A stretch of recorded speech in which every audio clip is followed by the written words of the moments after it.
Afternoon all. कैसे हैं आप सब लोग? उम्मीद करता हूं सब अच्छे होंगे।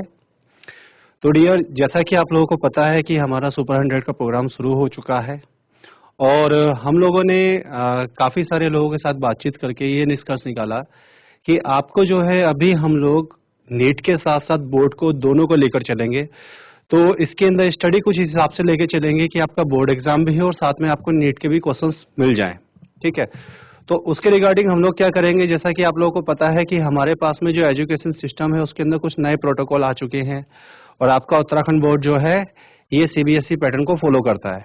ठीक है, तो हमारे पास में जो सीबीएसई बोर्ड है उसने सिस्टम ये किया है कि जो एग्जाम होंगे वो साल में 2 बार कर दी है, एक टर्म फर्स्ट और एक टर्म सेकेंड। ठीक है, तो अब यहाँ पर वो जो क्या करते हैं, पेपर कराने के लिए उन्होंने जो आपके पास में एक पूरा सब्जेक्ट है उसके चैप्टर्स को टर्म 1 और टर्म 2 के अंदर डिवाइड कर दिया है। ये तो आप लोग जानते होंगे। तो हम क्या करेंगे, क्योंकि आपका 12th क्लास का टर्म 1 निकल चुका है, ठीक है, अब हमारे पास है टर्म 2। तो हम जो यहाँ पे अपनी स्टडी करेंगे वो टर्म 2 के हिसाब से करेंगे। ठीक है, उन चैप्टर को कवर अप करेंगे जो हमारे नीट के लिए भी बेनिफिशियल है, साथ ही साथ जो आपके बोर्ड के अंदर भी आएंगे। क्योंकि मैं नहीं चाहता कि जो मेरे स्टूडेंट हैं वो नीट के अंदर तो अच्छा परफॉर्म कर दें लेकिन जो अपना टर्म है उसके अंदर अच्छा परफॉर्म ना करें। ठीक है, अब मैं आपको टर्म 1 का पढ़ा दूं, उसके बाद में क्वेश्चन आपके नीट के अंदर तो आ रहे हैं लेकिन बोर्ड के अंदर मेरे पढ़ाए हुए में से क्वेश्चन नहीं आ रहे हैं। ठीक है, तो मैं चाहूंगा कि हम लोग नीट को भी लेके चले और अपने बोर्ड के एग्जाम को भी लेके चले। तो स्टडी का कुछ हम लोग प्रोग्राम इसी तरह से बनाते हुए आगे बढ़ेंगे और हम लोग जो यहाँ पे कवर अप करेंगे वो हमारे टर्म 2 का सिस्टम कवर अप करेंगे, टर्म 2 के चैप्टर कवर अप करेंगे। ठीक है, थोड़ा सा मैं आप लोगों को पहले भी एक चीज जानकारी दे चुका हूं, मैं फिर से आप लोगों को जानकारी देना चाहूंगा। देखिए, हमारे पास में जो कॉम्पिटिटिव एग्जाम होते हैं उनके अंदर जो मेन लैंग्वेज होती है ये हमारा सिस्टम है कि उसको इंग्लिश में चूज किया जाता है। ठीक है, जो आपका रीजन है, रीजन वाइज उसको अलग अलग लैंग्वेजेस के अंदर चेंज कर दिया जाता है। जैसे हमारे पास नॉर्थ रीजन के अंदर आपकी हिंदी आ जाएगी। ठीक है, तमिल के अंदर जो तमिलनाडु साइड है वहाँ पे तमिल आ जाएगी, केरला जो आपके कर्नाटका साइड है वहाँ पे आपकी कन्नड़ आ जाएगी। तो मतलब रीजन के वाइज वहाँ पे एक ऑप्शनल लैंग्वेज दे दी जाती है, लेकिन जो नेशनलाइज पेपर होगा वो इंग्लिश उसके अंदर आपकी प्राइमरी लैंग्वेज रहती है। अब प्राइमरी लैंग्वेज और सेकेंडरी लैंग्वेज में डिफरेंस क्या आएगा आप उसको समझ लीजिए। मान लीजिए कि मेरा एक क्वेश्चन है उसके अंदर हिंदी में कोई एरर दिया हुआ है लेकिन वो एरर इंग्लिश में नहीं है, तो वो लोग हिंदी में जो एरर है उसको कंसीडर बिल्कुल नहीं करेंगे। उनका जो कंसीडरेशन होगा पेपर का वो केवल और केवल इंग्लिश की लैंग्वेज के लिए होगा। ठीक है, तो हम लोग जो अपनी स्टडी लेके चलेंगे वो इस तरह से लेके चलेंगे कि आपको हिंदी में आता है, बहुत अच्छी बात है, लेकिन आप इंग्लिश के अंदर भी अपने क्वेश्चन को अटेम्प्ट कर सके, क्वेश्चन को समझ सके। और आपको शायद पता नहीं है लेकिन ये फैक्ट है, एक इंग्लिश मीडियम वाले बच्चे से हिंदी मीडियम वाले बच्चे की ग्रामर बहुत स्ट्रांग होती है। क्योंकि इंग्लिश मीडियम के अंदर हम शुरुआती समय से ही बच्चे को इंग्लिश को अडाप्ट करना सिखाते हैं, समझना नहीं सिखाते हैं। लेकिन जो हमारा हिंदी मीडियम का बच्चा है हम उसको बचपन से इंग्लिश को समझना सिखाते हैं, तो इसलिए ग्रामर आपकी बहुत स्ट्रांग होती है उनसे। तो आपको बस अपना एक कॉन्फिडेंस लेवल बिल्डअप करना है। अब यहाँ पे मैं बिल्कुल भी नहीं कह रहा हूँ कि आपको मैं केवल और केवल इंग्लिश में पढ़ाऊंगा। मैं आपसे ये कह रहा हूँ कि जो हमारी टर्म्स होती हैं, जैसे मान लीजिए कि एक हमारे पास सेल है, सेल को आप सेल कहते हैं और कोशिका भी कहते हैं, तो हम कोशिका को ना बोल के हम सेल बोलेंगे। ठीक है, क्योंकि एटलीस्ट आपकी जो टर्मिनोलॉजी है वो इंग्लिश में आपको अच्छे से आनी चाहिए। ठीक है, तो उसी के हिसाब से हम अपनी स्टडी को लेकर चलेंगे। तो जैसा कि मैंने आपको बताया कि हम लोगों की जो शुरुआत होगी यहाँ पर वो टर्म्स एग्जाम को लेकर होगी और उसी के रिगार्डिंग हम लोग यहाँ पर देखेंगे। साथ ही साथ उन्हीं चैप्टर में से हम ये भी समझेंगे कि जो नीट के लिए पढ़ाई की जाती है वो कैसे की जाती है। अभी मैं आप लोगों की पढ़ाई शुरू कराऊंगा लेकिन उससे पहले एक चीज और बताना चाहूंगा कि देखिए, कोई भी कॉम्पिटिटिव एग्जाम हार्ड नहीं होता है। ठीक है, सभी कॉम्पिटिटिव एग्जाम आसान होते हैं यदि आपने उसके लिए उस हिसाब से मेहनत की है तो। ठीक है, हम देखते हैं कि एक ही क्लास के अंदर 10 बच्चे होते हैं, 10 में से 2 का सिलेक्शन हो गया, 8 का सिलेक्शन नहीं हुआ। हम कह देंगे, कुछ बच्चे कह देंगे हमारा लक ही काम नहीं किया। बेटा, लक एक अलग चीज है और आपकी मेहनत अपनी अलग चीज है। तो आपको अगर फोकस में रखना है, अपना पूरा भविष्य आपको लेके चलना है कि मेरा भविष्य क्या होगा, मुझे कौन सा प्रोफेशन चूज करना है और उसके लिए क्या तैयारी करनी है, तो ये आपकी अभी एक क्रूशियल स्टेज है। जो हमारा 12th क्लास होता है, 11th क्लास होता है, ये क्रूशियल स्टेज होता है। अगर यहाँ पर आपके बेसिक स्ट्रांग रहते हैं तो भविष्य में आप जिस भी प्रोफेशन में जाएंगे आपके बेसिक हमेशा स्ट्रांग रहेंगे। और अगर आपने यहाँ पर थोड़ी सी भी लापरवाही की और आपके बेसिक कमजोर हो गए तो आप उसको आगे जाके नहीं सुधार पाएंगे, क्योंकि हमारे पास ये जो टाइम बीत जाएगा ये वापस नहीं आने वाला। ठीक है, तो आपको पूरी मेहनत करनी है, अपने आप को पूरा समय देना है और अपनी प्रॉब्लम्स को समझते हुए आगे बढ़ना है और जो प्रॉब्लम आ रही है उसको दूर करना है। ठीक है, और बाकी मैं हूं यहाँ पर, हमारी पूरी टीम है आपके साथ में। आपके पास कोई क्वेश्चन होता है, सपोज करिए कि भाई मैं अवेलेबल नहीं हूँ उस टाइम पे, आपने क्लास की, घर जाके क्वेश्चन सॉल्व किए, आपको क्वेश्चन कोई दिमाग में आया कि ये क्वेश्चन है, इसका आंसर मुझे चाहिए, तो आप यहाँ पर कॉल करके वो क्वेश्चन लिखवा सकते हैं। अगले लेक्चर के अंदर हम उस क्वेश्चन को डिस्कस कर लेंगे। ठीक है, तो परेशान नहीं होना है, चीजों को समझना है और अपने जो प्रोफेशन है, अपना जो स्कोप है, उसको ध्यान में रखते हुए पढ़ाई को करना है। ठीक है, तो हम शुरू करेंगे अपना टॉपिक आज, जो होगा microbes in human welfare. 12th class के अंदर आपका चैप्टर है सेकेंड टर्म का। इसके अंदर हम हिंदी में नाम देते हैं इसको मानव कल्याण में सूक्ष्म जीव। उसी के बारे में हम लोग यहाँ पर डिस्कस करेंगे। तो अपने बोर्ड पे जाने से पहले मैं थोड़ा सा आपको बताना चाहूंगा कि सूक्ष्म जीव क्या होते हैं। ठीक है, और हम इनका किस किस प्रकार से उपयोग करते आ रहे हैं आदिकाल से, और कैसे हम इसका करंट में उपयोग कर रहे हैं और कैसे इनका भविष्य में उपयोग करेंगे, उन सभी चीजों को हम इन चैप्टर के बारे में जानेंगे। तो सबसे पहली चीज तो बात कर लेते हैं कि सूक्ष्म जीव है क्या।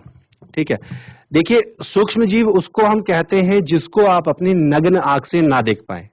अब नग्न आंख का मतलब क्या हुआ कि आपने क्या पर्दा डाल के रखेंगे उसको देखने के लिए। तो नग्न आंख का मतलब यह हुआ कि आपने अगर किसी पर्टिकुलर इंस्ट्रूमेंट का यूज नहीं किया है तो आप उसको देख नहीं सकते। उसी प्रकार के जो जीव होते हैं उनको सूक्ष्म जीव कहते हैं। इंग्लिश में कहते हैं इनको माइक्रोब्स। अब माइक्रोब्स जो नाम आया है वो कैसे आया है? माइक्रोब्स इसलिए कहा जाता है इनको क्योंकि इनका जो साइज होता है वो माइक्रोमीटर में होता है, इसलिए हम इनको माइक्रोब्स कहते हैं। ठीक है, और आपको पता है कि जो माइक्रोमीटर में कोई चीज होती है उसको आप नग्न आंख से नहीं देख पाएंगे। ठीक है, तो उसको देखने के लिए आपको क्या चाहिए? उसको देखने के लिए हमें चाहिए एक विशिष्ट प्रकार की मशीन जिसको कहते हैं हम सूक्ष्मदर्शी या फिर माइक्रोस्कोप। ठीक है, तो हम माइक्रोस्कोप की सहायता से इनका अध्ययन कर सकते हैं, इनको देख सकते हैं, इनको समझ सकते हैं। ठीक है, अब जो सूक्ष्म जीव होते हैं इसके अंदर क्या क्या आते हैं, ये भी आपके दिमाग में क्वेश्चन आता होगा कई बार कि सूक्ष्म जीव के अंदर हम किस किस को रखते हैं। तो सूक्ष्म जीव के अंदर हम लोग किस किस को रखेंगे, देखिए फिंगर्स पे काउंट करेंगे। सबसे पहले यूकैरियोट्स की बात कर ले। यूकैरियोट्स के अंदर हम किस किस को रखते हैं सूक्ष्म जीव में? यूकैरियोट्स में हम रखेंगे यहाँ पर जो माइक्रोफंजाई है उसको रखेंगे, जो प्रोटोजोआ है उसको रखेंगे, जो हमारे पास में स्मॉल एल्गी होते हैं या माइक्रो एल्गी होते हैं जिसको हम शैवाल कहते हैं उसको रखेंगे। उसके बाद चलते हैं प्रोकैरियोट्स में। तो प्रोकैरियोट्स के अंदर तो पूरा ही समूह जो होता है उसके सभी के लक्षण एक जैसे होते हैं, और उसके अंदर किस किस को सम्मिलित किया जाता है? प्रोकैरियोट्स में आर्कीबैक्टीरिया आ जाता है, यू बैक्टीरिया आ जाता है, साइनोबैक्टीरिया आ जाता है, माइकोप्लाज्मा आ जाता है। ठीक है, अब ये जो सूक्ष्म जीव होते हैं ये सूक्ष्म जीव आपके लिए लाभकारी भी हो सकते हैं और आपके लिए हानिकारक भी हो सकते हैं। तो हमें केवल लाभकारी जीवों से फायदा लेना है, हानिकारक जीवों से फायदा बिल्कुल नहीं लेना है। ठीक है, अब ऐसा नहीं है कि लोग हानिकारक जीवों से फायदा नहीं उठाते हैं, लोग हानिकारक जीवों से फायदा उठाते हैं। कई देश ऐसे हैं जो इन हानिकारक सूक्ष्म जीवों का उपयोग करके बायो वेपन्स को तैयार करते हैं। ठीक है, किसी कंट्री को तबाह करना है तो वो वहां पे उन हानिकारक सूक्ष्म जीवों का उपयोग करके वहां पे अपने जो भी हथियार हैं उसका उपयोग करके वहां पे उसको छोड़ देंगे, तो वहां पे बीमारियां पैदा हो जाएंगी, वातावरण खराब हो जाएगा। ठीक है, मानव को नुकसान पहुंचेगा, देश को नुकसान पहुंचेगा। तो हमें नुकसान वाली चीजों पे ध्यान नहीं देना है, हमें किस पे ध्यान देना है? जो हमें केवल फायदा पहुंचाएगा। ठीक है, तो सूक्ष्म जीवों के फायदे भी बहुत सारे होते हैं। जैसे एग्जाम्पल के तौर पर बात करें, जो मानव शरीर है, अगर हम अपनी बात करें ना, तो आपकी पूरी शरीर के ऊपर और अंदर, सुन लीजिए ध्यान से, आपके शरीर के ऊपर और अंदर इतने बड़ी मात्रा में जीवाणुओं की संख्या है जितने हमारे पूरे जीव मंडल पर पेड़ पौधे भी नहीं है। ठीक है, उससे कहीं ज्यादा हमारे पास में बैक्टीरिया उपस्थित रहते हैं। आप कितना भी नहा लीजिए, कितना भी अपने आप को रगड़ लीजिए, आप चाहे कोई सा भी सर्फेक्टेंट यूज कर लीजिए, लेकिन आप उनको नहीं हटा सकते। ठीक है, आपके शरीर में हमेशा ही प्रेजेंट रहेंगे। और जो भीतर वाले हैं वो हमारे लिए बहुत फायदेमंद होते हैं।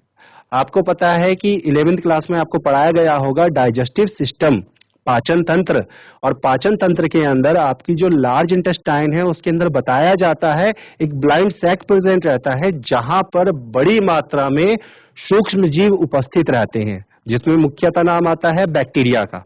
ठीक है, तो मानव शरीर के अंदर ये जो बैक्टीरिया है ये क्या करता है, ये हमारे भोजन को पचाने में सहायता करता है, साथ ही साथ कुछ ऐसे उत्पाद भी हमें प्रदान करता है जो हमें भोजन से प्राप्त आसानी से नहीं होते।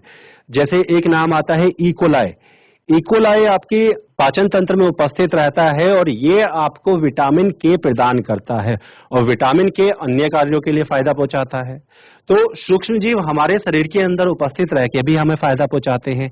इसी के साथ साथ आपने देखा होगा जो गाय होती है, जो भैंस होती है, या जो दूसरे मवेशी होते हैं, ठीक है, इनके गोबर से हम लोग गोबर गैस बना पाते हैं।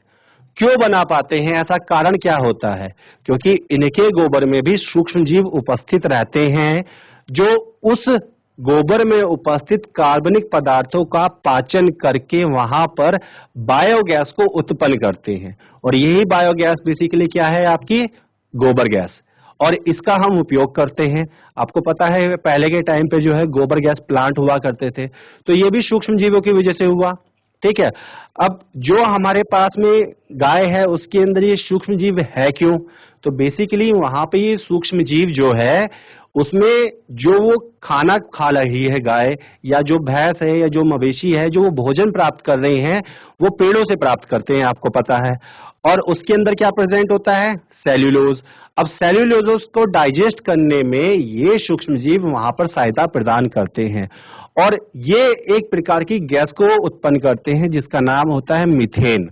ठीक है, और ये जो मीथेन गैस को उत्पन्न करते हैं इसी वजह से इनका नाम हो जाता है मिथेनोजन्स। ठीक है, तो ये तो मैंने थोड़ा सा आपको बता दिया गाय भैंसों के बारे में, मवेशियों के बारे में। थोड़ा आप जान लेते हैं कि किस प्रकार से हम लोग इसका उपयोग करते हैं।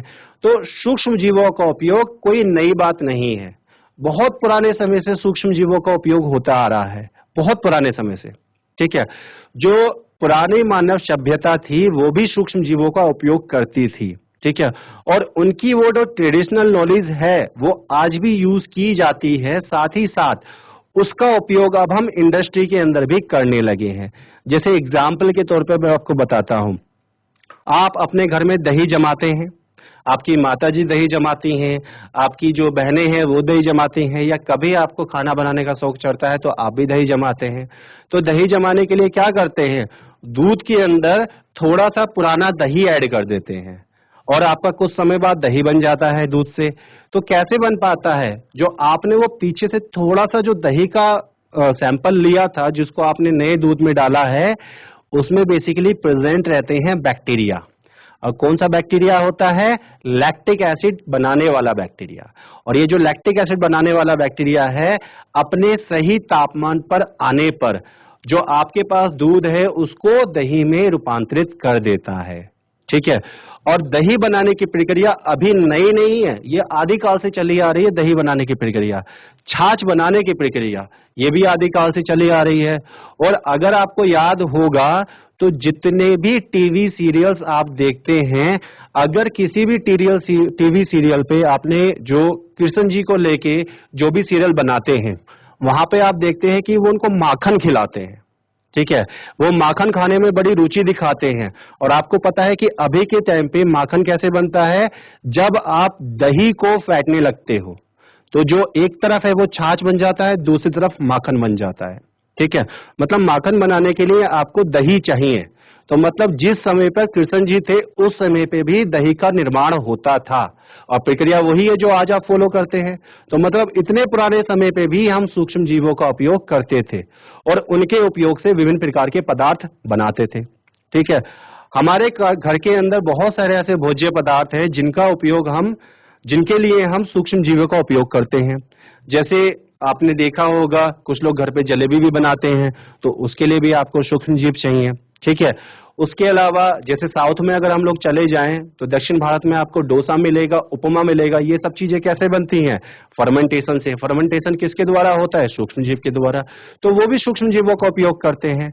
तो यहाँ पर हम सूक्ष्म जीवों का उपयोग करके विभिन्न प्रकार के उत्पाद बना सकते हैं। ये हमारी ट्रेडिशनल नॉलेज है। ठीक है, अब हम बात करेंगे कि हम इन सूक्ष्म जीवों का उपयोग करके और क्या क्या बना सकते हैं। ठीक है, तो फोकस करेंगे इन्हीं चीजों के ऊपर। तो चलते हैं अपने व्हाइट बोर्ड की ओर और वहां पर देखेंगे, समझेंगे कि सूक्ष्म जीव क्या होते हैं फिर से और कितने प्रकार के होते हैं, कैसे कैसे हम इनका उपयोग कर सकते हैं। तो चलिए चलते हैं अपने व्हाइट बोर्ड की तरफ और देखते हैं इसको आगे। तो जैसे कि डियर हम लोग बात कर रहे हैं यहाँ पे माइक्रोब्स की। माइक्रोब्स का मतलब क्या हुआ? सूक्ष्म जीव। अच्छा देखिए, थोड़ी सी मेरी हिंदी ना थोड़ी सी कमजोर है। ठीक है, तो मात्रा ऊपर नीचे हो सकती है, उस चीज को दिल पे मत लीजिएगा कि सर ने छोटी ई की जगह बड़ी ई की मात्रा लगा दी। तो दिल पे नहीं लेना है, कॉन्सेप्ट को आपने समझना है। तो माइक्रोब्स का मतलब होता है सूक्ष्म जीव। ठीक है, हम बात करेंगे यहाँ पर सूक्ष्म जीवों के बारे में कि सूक्ष्म जीव क्या होते हैं। तो हमारे पास में सूक्ष्म जीव किसको कहा जाता है? सूक्ष्म जीव उसको कहा जाता है, एक तो चीज जिसमें जीवन है और दूसरा जिसको हम नग्न आंखों से नहीं देख सकते। तो सूक्ष्म जीवों को हम कैसे बताएंगे कि ये वो जीव होते हैं जिन्हें नग्न आंखों से नहीं देखा जा सकता, नहीं देखा जा सकता है, क्योंकि इनका साइज बहुत छोटा होता है, बहुत छोटा होता है। तो पहली चीज तो हमने बता दी।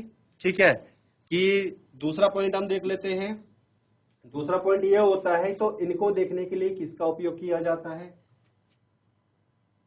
इन्हें देखने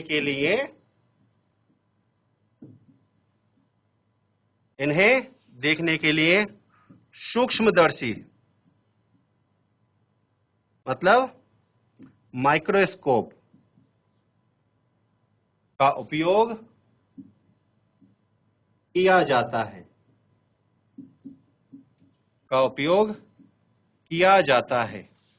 ठीक है, तो दो पॉइंट मैंने आपको बता दिया। पहला पॉइंट, ये वो जीव होते हैं जिन्हें नग्न आंखों से नहीं देखा जा सकता क्योंकि इनका साइज बहुत छोटा होता है। दूसरा, इन्हें देखने के लिए सूक्ष्मदर्शी का उपयोग किया जाता है। ठीक है, अब जो सूक्ष्म जीव हैं इनको स्टडी करने वाली शाखा क्या कहलाती है? आपको यह भी ध्यान में रखना होगा, यह भी आपसे क्वेश्चन पूछ लिया गया जाता है कि विज्ञान की वह शाखा जिसके अंतर्गत सूक्ष्म जीवों का अध्ययन किया जाता है उसे क्या कहते हैं? तो वो भी हमें बताना है। तो हम क्या बताएंगे कि विज्ञान की वह शाखा जिसके अंतर्गत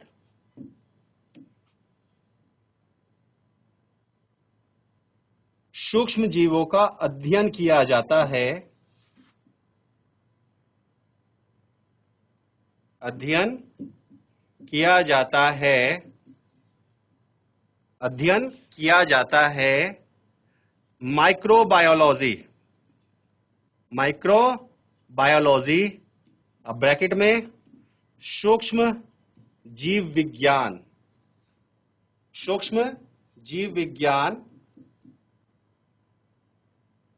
कहलाती है। ठीक है, विज्ञान की वह शाखा जिसके अंतर्गत सूक्ष्म जीवों का अध्ययन किया जाता है माइक्रोबायोलॉजी अथवा सूक्ष्म जीव विज्ञान कहलाती है। ठीक है, अब आपके पास एक बोनस हर जगह मिलेगा। अब बोनस किस चीज के लिए है? ये नीट के लिए है। ठीक है, नीट में आपसे क्वेश्चन पूछा जाता है कि सूक्ष्म जीव विज्ञान के जनक कौन है। हमें बताना है सूक्ष्म जीव विज्ञान के जनक कौन है, तो कैसे बताएंगे? ठीक है, सूक्ष्म जीव विज्ञान के जनक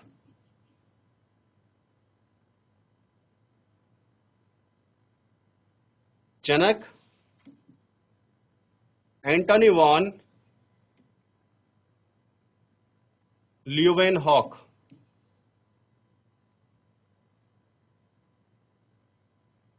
हैं। सूक्ष्म जीव विज्ञान के जनक एंटोनी वॉन ल्यूवेनहॉक हैं। ANTONY Antony, VON von, LEEUWENHOEK Antony von Leeuwenhoek. तो ये वो व्यक्ति हैं जिन्होंने सूक्ष्म जीव विज्ञान की बुनियाद रखी थी। ठीक है, तो ये इसके जनक है। अब बात करेंगे हम यहाँ पर जो सूक्ष्म जीव विज्ञान है इसके अंदर किस किस जीवों को रखा जाता है या फिर माइक्रोब्स किन किन को कहा जाता है। तो चलिए उसको भी देख लेते हैं, माइक्रोब्स किस किस को कहते हैं। ठीक है, फटाफट से ये नोट कर लीजिए। अगर कर लिया तो हाथ खड़ा करके मुझे बता दीजिए नोट कर लिया है।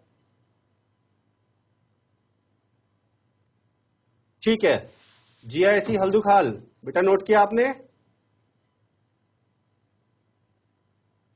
हाथ खड़ा करके बता दीजिए। GIC हल्दुखाल, बेटा नोट किया हो तो हाथ खड़ा करके बता दीजिए।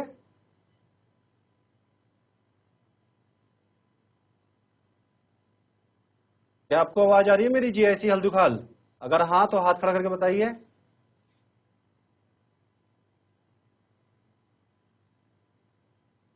GIC हल्दुखाल, बेटा आप लोगों को मेरी आवाज आ रही है? यदि हाँ तो हाथ खड़ा करके बताइए, ऐसे हाथ खड़ा करके बताइए कि आ रही है आवाज। ठीक है, तो ये आपने नोट कर लिया? यदि हाँ तो फिर से हाथ खड़ा करके बताइए।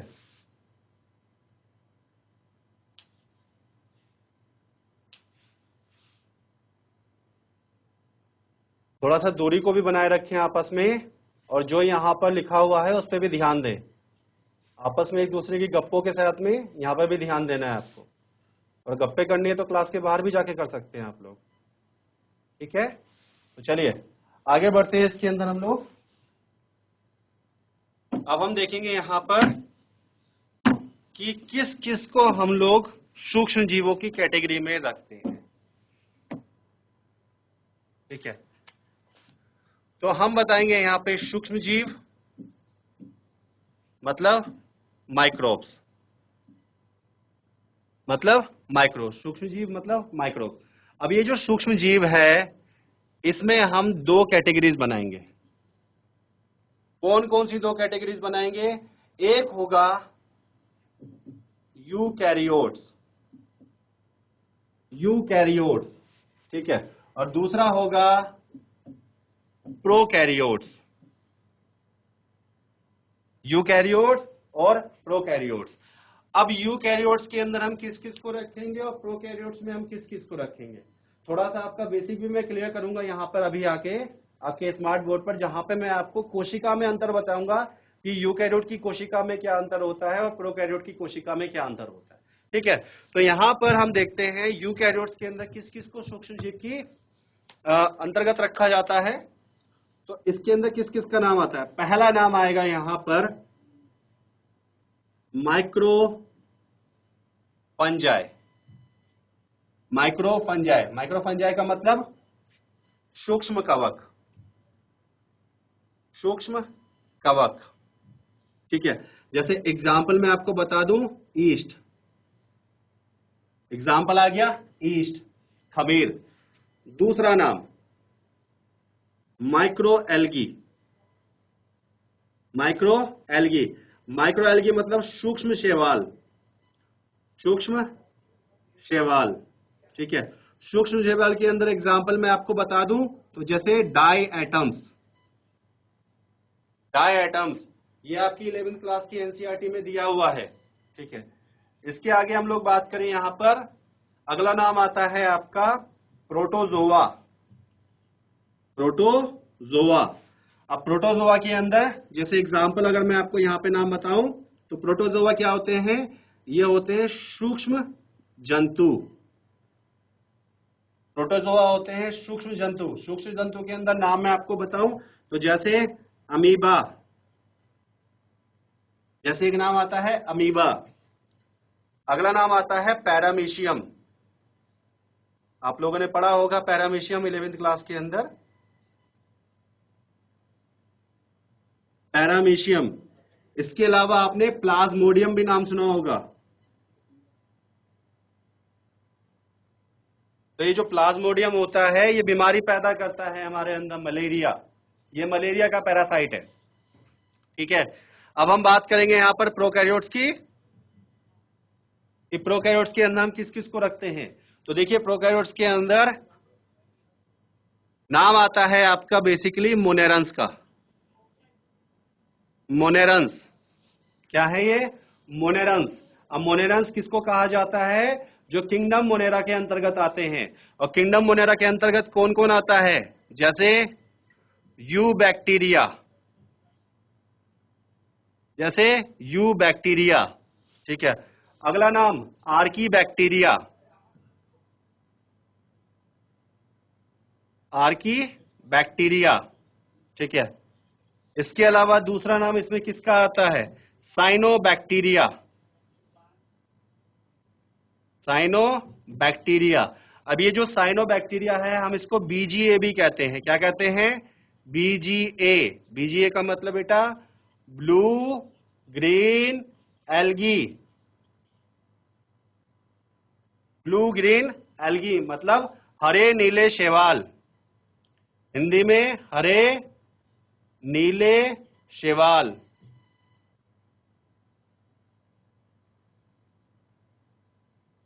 हरे नीले शैवाल भी कहते हैं इसको। ठीक है, नोट करिए फटाफट, जल्दी से नोट कर लीजिए, फिर आगे बढ़ेंगे हम इसमें। नोट कर लिया आपने? यदि हाँ तो फिर से हाथ खड़ा करके बता दीजिए। ठीक है, जीआईसी हल्दुखाल बेटा आपने नोट किया? ठीक है, तो चलिए अब थोड़ा सा मैं आपको बताऊंगा कि जो प्रोकैरियोट्स हैं और जो यूकैरियोट्स हैं इनके अंदर क्या अंतर होते हैं, उसको भी हम समझेंगे अपने स्मार्ट बोर्ड पर। ठीक है, अभी थोड़ा सा पहले हम यहाँ पे जान लेते हैं जो सूक्ष्म जीव है इनका उपयोग कब से हम करते आ रहे हैं और किस किस उपयोग के लिए हम इसका उपयोग करते हैं या किस किस स्पीशीज के लिए हम इनका उपयोग करते हैं। ठीक है, उसके बाद हम देखेंगे अपने स्मार्ट बोर्ड पर कि इनकी कोशिका में क्या विभिन्नता होती है जिसकी वजह से यूकैरियोट्स अलग रखे जाते हैं और प्रोकैरियोट्स अलग रखे जाते हैं। ठीक है, तो थोड़ा सा यहाँ पे मैं आपको एक चीज और बताऊंगा, उसको भी देखेंगे हम लोग। तो चलिए यहाँ पे देख लेते हैं जो सूक्ष्म जीव है इनका उपयोग कब से हम लोग करते आ रहे हैं। ठीक है, और ये किस किस प्रकार के होते हैं। ठीक है, तो हम बताएंगे कि माइक्रोब्स, माइक्रोब्स लाभदायक तथा हानिकारक दो प्रकार के होते हैं, दो प्रकार के होते हैं। ठीक है, लाभदायक भी होते हैं, हानिकारक भी होते हैं। ठीक है, आगे हम देखते हैं इसके अंदर लाभदायक कई प्रकार से मानव कल्याण में भागीदार होते हैं, जबकि हानिकारक कई प्रकार की बीमारियां एवं कई प्रकार की अन्य नुकसान, अन्य नुकसान मानव को पहुंचाते हैं। ठीक है, अब देखिए मैंने यहाँ पे लिखा है ये जो माइक्रोब्स हैं लाभदायक तथा हानिकारक दोनों प्रकार के होते हैं। लाभदायक कई प्रकार के मानव कल्याण में भागीदार होते हैं, जबकि हानिकारक कई प्रकार की बीमारियां एवं कई प्रकार के अन्य नुकसान मानव को पहुंचाते हैं। अब कैसे, जैसे एग्जाम्पल मैं आपको बताऊं। ठीक है, जो हमारा इससे पहला वाला चैप्टर है, आप उसके अंदर कई प्रकार की बीमारियां देखेंगे। तो कौन कौन सी बीमारी होती हैं, ठीक है। जैसे इसके अंदर मैं आपको बता दूं, जैसे ये फसलों को नुकसान पहुंचाते हैं, फसलों को नुकसान पहुंचाते हैं, ठीक है। इसके अलावा जैसे एक एग्जांपल और ले लेते हैं, ये आपको भोजन को खराब करते हैं, भोजन को खराब करते हैं, ठीक है। जैसे आपके मवेशियों को बीमार करते हैं, ठीक है, मवेशियों को बीमार करते हैं आदि, ठीक है। तो कई प्रकार के नुकसान ये हमको पहुंचाते हैं। अब बेनिफिट भी इनके मिलते हैं, हम इनसे कई प्रकार के उत्पाद बना सकते हैं, ठीक है। अब अगर हम बात करते हैं बेनिफिट की, ठीक है, तो हमें लाभ क्या क्या मिलता है इनसे। ये तो मैंने आपको बता दिया हानि, ये मैंने आपको क्या बता दिया, हानि, ठीक है, ये हानि हो गई आपकी। अब लाभ की हम बात कर लेते हैं, लाभ क्या क्या मिलेंगे आपको। तो लाभ में जैसे, ठीक है, भोजन बनाने में, भोजन के निर्माण में आपको देंगे, ठीक है, विभिन्न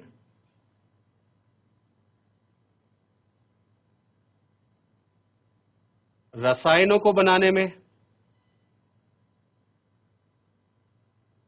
विभिन्न रसायनों को बनाने में, ठीक है। इसके अलावा, ठीक है, वातावरण को साफ करने में, ठीक है। इसके अलावा, ठीक है, भोजन को पचाने में आदि, ठीक है। ये हमें इसके फायदे पहुंचते हैं। तो देखिए इतने सारे हमारे पास लाभ मिलेंगे इसके। अब हम समझेंगे अपने स्मार्ट बोर्ड पर जाकर कि प्रोकैरियोट्स और यूकैरियोट्स के अंदर क्या विभिन्नताएं होती हैं, ठीक है। हम देखेंगे जो प्रोकैरियोट्स है ये यूकैरियोट्स से कैसे भिन्न होते हैं। तो चलेंगे अपने स्मार्ट बोर्ड की तरफ और देखेंगे वहां पर। तो चलिए चलते हैं उधर और देखते हैं उसको। तो जैसा कि मैंने आपको बताया कि हम यहाँ पर समझेंगे कि हमारे पास में जो प्रोकैरियोट्स है और जो यूकैरियोट्स है वो कैसे भिन्न होते हैं। तो जो मैंने आपको बताया यहाँ पे प्रोकैरियोट्स और यूकैरियोट्स के बारे में, उनको थोड़ा सा देख लेते हैं। तो पहले हम बात कर लेते हैं प्रोकैरियोट्स की। पहले हम किसकी बात कर लेते हैं, प्रोकैरियोट्स की। अब बेसिकली प्रोकैरियोट्स क्या होते हैं, जो प्रोकैरियोटिक कोशिका के बने होते हैं, ठीक है। तो इनकी कोशिका प्रोकैरियोटिक होती है, ठीक है। अब प्रोकैरियोटिक कोशिका कैसी होती है, हालांकि ये आपको 11वीं क्लास के अंदर पढ़ा दिया गया है, फिर भी हम यहां पर देख लेते हैं। एग्जाम्पल पर मैं लेके चलूंगा यहां पर बैक्टीरिया। एग्जाम्पल क्या लेके चल रहा हूं, बैक्टीरिया।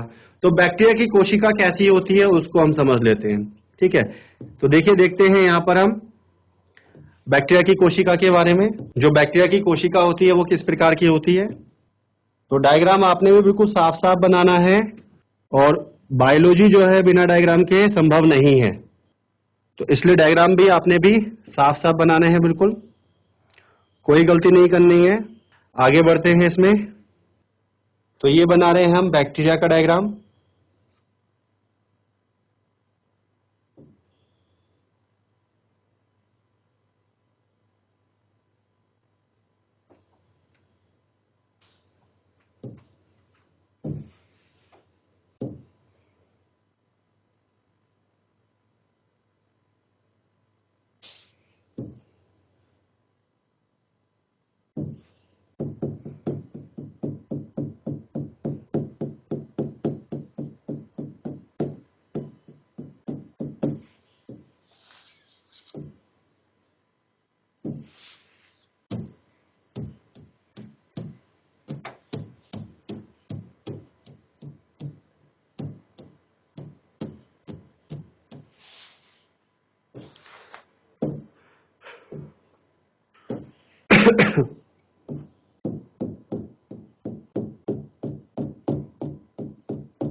तो देखिए इस तरह से हम कुछ दिखा रहे हैं यहाँ पर। तो हमारे पास ये किस प्रकार से दिखाई दे रहा है, ठीक है। और कुछ अतिरिक्त चीजें और दिखाएंगे हम इसके अंदर। तो ये हमारे पास एक बैक्टीरिया हमने दिखा दिया है। अब यहाँ पे आप देखेंगे क्या क्या चीजें उपस्थित है इस बैक्टीरिया के अंदर, ठीक है। तो हमने बहुत छोटा सा डायग्राम दिखाया है बैक्टीरिया का।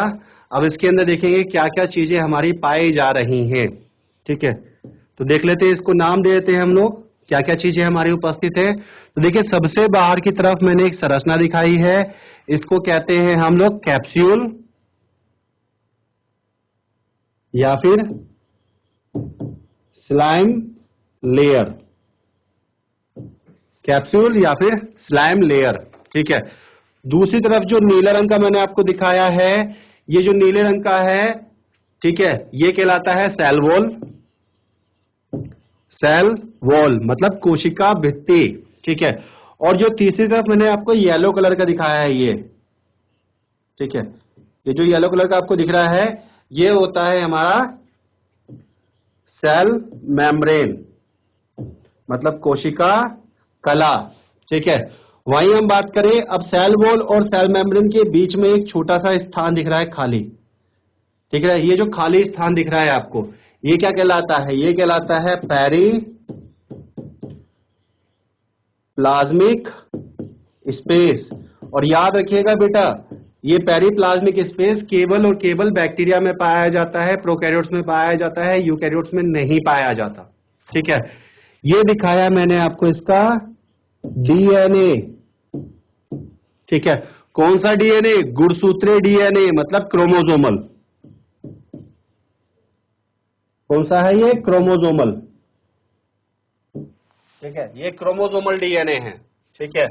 और यहां पर एक चीज और देख रहे हैं आप, ये जो थोड़ी सी इसमें संरचना बनी हुई है, ये जो लपेटे से बने हुए हैं इसके अंदर, ये कहलाता है हमारा, ठीक है, मीजोजोम।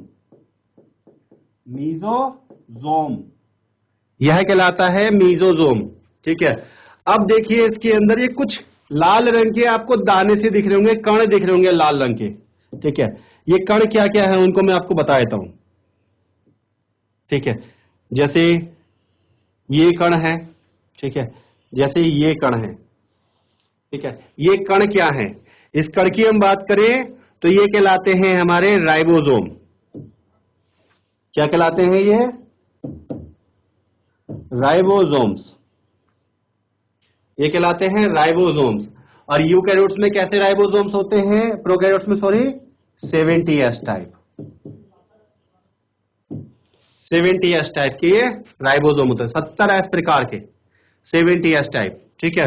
और बाकी हमारे पास में अंदर की तरफ क्या प्रेजेंट है ये, ठीक है, ये है इसका, ऊपर दिखा दे रहा हूं क्योंकि जगह बची नहीं है, ठीक है, साइटोप्लाज्म।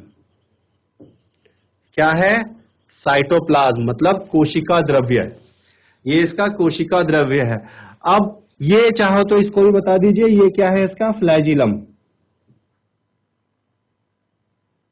सिंगुलर होता है फ्लैजिलम और इसका प्लूरल होता है, मतलब मल्टीपल में अगर प्रेजेंट है तो ये कहलाता है फ्लैजिला। क्या कहलाएगा, फ्लैजिला, ठीक है। सिंगुलर फ्लैजिलम और प्लूरल फ्लैजिला, PLU डैश लगा के फ्लैजिला, ठीक है।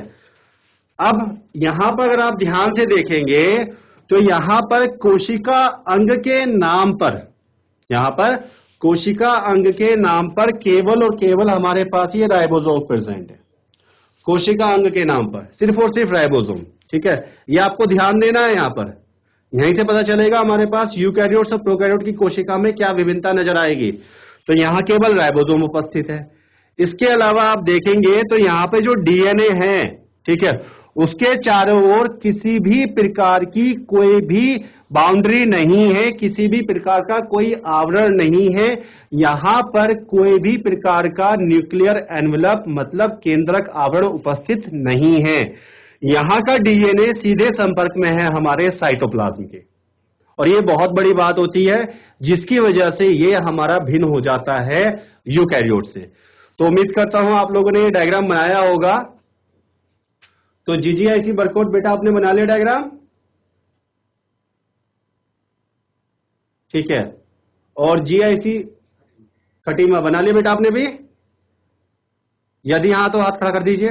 ठीक है, तो चलिए अब हम चलते हैं इसके बाद आगे यूकैरियोटिक कोशिका में कि यूकैरियोटिक कोशिका हमें किस प्रकार की नजर आएगी।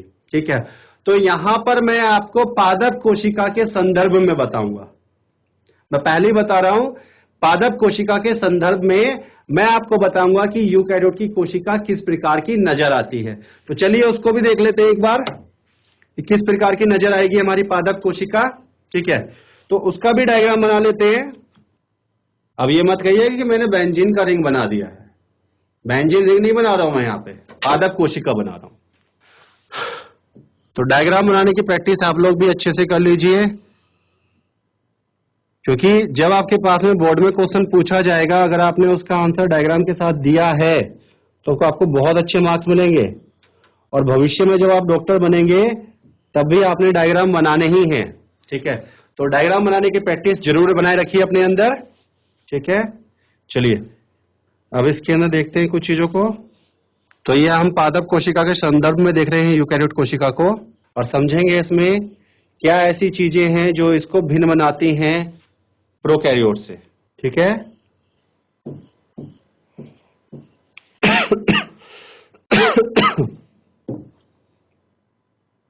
बनाते जाइए साथ साथ आप भी। ठीक है, तो हमारे पास में एक जो पादप कोशिका होती है वो इस प्रकार की नजर आती है। अब इसके अंदर देखिए क्या क्या चीजें आपको भिन्न नजर आ रही हैं उस पहले वाली कोशिका से। देखते हैं, देखिए ये एक कोशिका है। ठीक है, इसको आप देखिए, इसमें क्या क्या चीजें हैं। यहाँ पे किसी भी प्रकार की जो कला वाली कोशिका अंगिका है वो उपस्थित नहीं है। कोशिका अंगिका के नाम पे यहाँ पे केवल राइबोसोम उपस्थित है। अब यहाँ देखते हैं यहाँ पर क्या क्या चीजें हैं। तो देखिए अगर मैं यहाँ पर इसका नाम देना शुरू करूं तो क्या क्या चीजें उपस्थित हैं। सबसे पहली चीज ये क्या है, सेल वॉल, मतलब कोशिका भित्ति। ठीक है, हमने फिगर किस चीज का बनाया है, फिगर है पादप कोशिका। पादप कोशिका, और किसको प्रदर्शित करने के लिए बनाया है, यूकैरियोट। यूकैरियोट, हम यूकैरियोट को प्रदर्शित करने के लिए वैसे बना रहे हैं। ठीक है, अब इसके अंदर ये क्या है, ये है वैक्यूल, मतलब रिक्तिका। यह है रिक्तिका, देखिए कितनी बड़ी आकृति है। रिक्तिका किस चीज की बनी होती है, कोशिका कला की। ठीक है, ये क्या है, ये है क्लोरोप्लास्ट। अब क्लोरोप्लास्ट भी किस चीज का बना हुआ है, कोशिका कला का। ठीक है, ये क्या है, केंद्रक, मतलब न्यूक्लियस। ये है न्यूक्लियस। ठीक है, अब ये न्यूक्लियस के अंदर अगर आप देखेंगे तो ये बाहर की तरफ क्या है, न्यूक्लियर एनवलप, केंद्रक आवरण। ठीक है, ये क्या है, यहां प्रेजेंट है हमारा डीएनए एज क्रोमेटिन। क्रोमेटिन के रूप में डीएनए, डीएनए एज क्रोमेटिन, मतलब क्रोमेटिन के रूप में डीएनए, क्रोमेटिन के रूप में डीएनए। ये काली काली संरचनाएं दिख रही है यहां पर, ये क्या है, ये है न्यूक्लियोलस, केंद्रिका। न्यूक्लियोलस, केंद्रिका, यह है केंद्रिका। ठीक है, ये क्या है, कोशिका द्रव्य, मतलब साइटोप्लाज्म। साइटोप्लाज्म मतलब कोशिका द्रव्य। ठीक है बेटा, इसके बाद ये क्या है यहाँ पर, ये है गोल्गी बॉडी, मतलब गोल्जी का जिसको आप कहते हैं ना वो, या फिर गोल्गी कॉम्प्लेक्स भी कह सकते हैं आप इनको। ये क्या है हमारे पास, ये है एंडोप्लाज्मिक रेटिकुलम। एंडोप्लाज्मिक रेटिकुलम अर्थात अंतः प्राद्रव्य जालिका।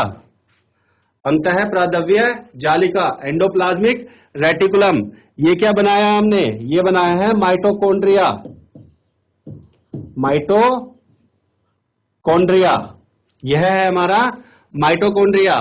ठीक है, और ये जो आपको छोटे छोटे दाने से दिख रहे हैं, ये क्या दिखाए हमने, राइबोसोम्स। ये दिख रहा है, ये क्या है, राइबोसोम्स। अब यहां पर जो राइबोसोम्स होते हैं ये अलग प्रकार के होते हैं, ये कहलाएंगे 80S टाइप। पीछे वाले में थे 70S टाइप, ये हो गए 80S टाइप। ठीक है, और इसी के साथ इसके अंदर जो येलो कलर की हमने दिखाई है, ये क्या है हमारी सेल मेम्ब्रेन।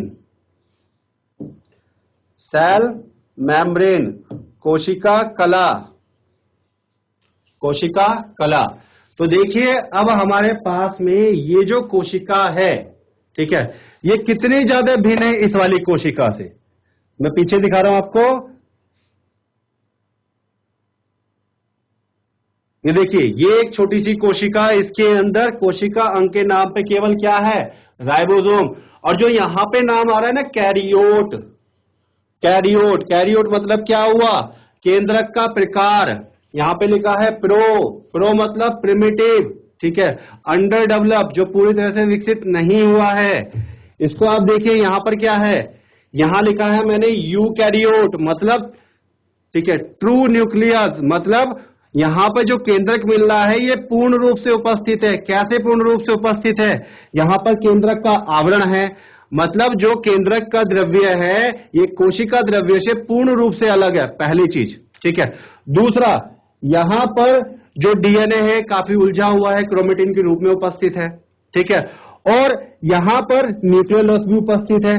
तो एक तरफ यह केंद्रक है और एक तरफ प्रोकैरियोट का है, दोनों में बहुत अंतर है। जो पहला वाला था ये अल्प विकसित है इसलिए प्रिमिटिव टाइप का है, और ये आपका पूर्ण विकसित है इसलिए ये ट्रू न्यूक्लियस है। और ईयू का मतलब होता है ट्रू, तो ये ट्रू केंद्रक वाली कोशिका है और वो अपूर्ण केंद्रक वाली कोशिका है। तो इनमें ये बड़ा डिफरेंस होता है। और इसके अलावा देखिए यहां पर एंडोप्लाज्मिक रेटिकुलम है, यहां पर वैक्यूल है, यहां क्लोरोप्लास्ट है, यहां माइटोकॉन्ड्रिया है। ठीक है, ये सारी किस चीज से बनी है, ये बनी है कोशिका कला से। ठीक है, मतलब कला से बनी हुई संरचना यहां पर उपस्थित है, जबकि इधर आप देखिए यहां पे कोई भी कला से बनी हुई संरचना उपस्थित नहीं थी। यहां पे केवल और केवल राइबोसोम उपस्थित था, वो भी 70S टाइप का। और यहां पे जो राइबोसोम है उसमें भी बड़ा अंतर है, वो 70S टाइप, यहां पर 80S टाइप। ठीक है, तो ये बहुत बड़ा अंतर होता है हमारी प्रोकैरियोटिक और यूकैरियोटिक कोशिका के अंदर। इस चीज को भी आपने अपने ध्यान में रखना है और इसमें कोई गलती नहीं करनी है। ठीक है, और बाकी अगर आपको कोई क्वेश्चन आ रहा है कि सर ने जो मुझे बताया है यूकैरियोट्स और प्रोकैरियोट्स के अंदर अंतर, इसको थोड़ा समझ नहीं आया, तो आप चैट के माध्यम से या फिर डायरेक्टली अपने यहां पर हैंड रेस के माध्यम से क्वेश्चन मुझसे पूछ सकते हैं, हम आपस में कम्युनिकेट कर सकते हैं। ठीक है, अगर किसी का कोई प्रश्न है तो आप उसको पूछ लीजिए, आपको उसका आंसर मिल जाएगा। ठीक है, तो फिर हम क्या करेंगे, अब यहां पर मैंने देखिए आपको जो अंतर है वो बता दिया है। अब क्योंकि समय भी हमारा समाप्ति की कगार पर है, तो हम क्या करेंगे, अब अगली क्लास के अंदर हम इनका उपयोग देखेंगे कि सूक्ष्म जीवों का उपयोग क्या क्या होने वाला है। ठीक है, तो आप लोग डायग्राम को बनाइए। ठीक है, और यदि आपने डायग्राम बना लिया है, दोनों डायग्राम आपके पूर्ण हो चुके हैं, तो जीजीआईसी बरकोट और जीजीआईसी सोमेश्वर, बेटा अगर आप लोगों ने बना लिया, हाथ खड़ा करके बता दीजिए बना लिया डायग्राम। ठीक है, तो चलिए मैं आपसे 2 मिनट के लिए वार्ता करता हूं। तो उम्मीद करता हूं जो मैंने आपको अभी अंतर बताया है डायग्राम के माध्यम से ये आपको समझ में आया होगा। जो थोड़ा बहुत मैंने आप लोगों को इस चैप्टर के बारे में एक इन्फॉर्मेशन दी है वो भी आपको थोड़ी बहुत समझ में आई होगी। कल के लेक्चर में हम लोग यहाँ पर देखेंगे जो सूक्ष्म जीव है इनका कैसे हम उपयोग करने वाले हैं। तो थोड़ा सा अपनी एनसीईआरटी को आप लोग पढ़ कर आइएगा। आपको पता है कि एनसीईआरटी सभी कॉम्पिटिटिव एग्जाम्स की जननी होती है। ठीक है, तो आपको एनसीईआरटी को तो पढ़ना ही पड़ेगा, तो आप एनसीईआरटी पढ़ के आइएगा। उसके अंदर जो चीजें लिखी हुई हैं वो आपको मैं यहाँ पर खुल के बताऊंगा कि क्या है कैसे है। ठीक है, तो चलिए आज हम अपना लेक्चर यहीं पर समाप्त करते हैं, कल फिर मिलेंगे। अच्छा जीजीआईसी सोमेश्वर आप बात करना चाहते हैं? सर मेरे को सूक्ष्म जीवों के बारे में ये जानना था ना कि हमारे शरीर के अंदर ये सूक्ष्म जीव कहाँ से उत्पन्न होते हैं और इनका जीव उत्पन्न होने का कारण क्या है। देखिए, आप पूछना चाहते हैं कि हमारे शरीर के अंदर सूक्ष्म जीव कहां से आते हैं, ठीक है। तो देखिए मैं आपको बताता हूं। आप सांस ले रहे हैं अभी, ठीक है। जब हम सांस ले रहे हैं, जो हम खा रहे हैं, जो हम पी रहे हैं, उस सभी के अंदर सूक्ष्म जीव उपस्थित है, ठीक है। अब हमारे पास में जो हमारा इम्यून सिस्टम है उनको नष्ट करने में सक्षम होता है, ठीक है। तो जो बीमारी पैदा करने वाले सूक्ष्म जीव है ये हमारे शरीर में नष्ट कर दिए जाते हैं, ठीक है। अब बात करते हैं पाचन करने की। तो जिस समय पे भ्रूण में आपका विकास हो रहा था उस समय पे धीरे धीरे आपके शरीर के अंदर सूक्ष्म जीव जो पाचन में सहायता करने वाले हैं ये धीरे धीरे आपके शरीर में एकत्रित होना शुरू हो जाते हैं, ठीक है। जब आप शरीर से बाहर आके मतलब जब आपका जन्म हो जाता है, जन्म होने के पश्चात जब पहली बार आप जो माता का दूध है उसका पान करते हैं तो उसके साथ में भी सूक्ष्म जीव आपके शरीर में प्रवेश करते हैं। उसके बाद जो आप पानी पीते हैं, जो खाना खाते हैं, उसके बाद भी आपके शरीर के अंदर सूक्ष्म जीव प्रवेश करते हैं। अब ये जो सूक्ष्म जीव है, ठीक है, जो हमारे पाचन तंत्र में उपस्थित है वह सूक्ष्म जीव हमारे साथ सहजीविता के रूप में रहता है। हम उसको रहने के लिए आवास देते हैं, खाने के लिए भोजन देते हैं और एक पर्टिकुलर टेम्परेचर देते हैं, तो उस तापमान पर ये निरंतर अपनी वृद्धि करता रहता है, ठीक है। और हमारे लिए जो पाचन की प्रक्रिया है उसमें भी काम करता रहता है और उसके अलावा जो हमें विटामिन चाहिए, जैसे मैंने विटामिन के का आपको एग्जाम्पल दिया था, उसका निर्माण करता रहता है, ठीक है।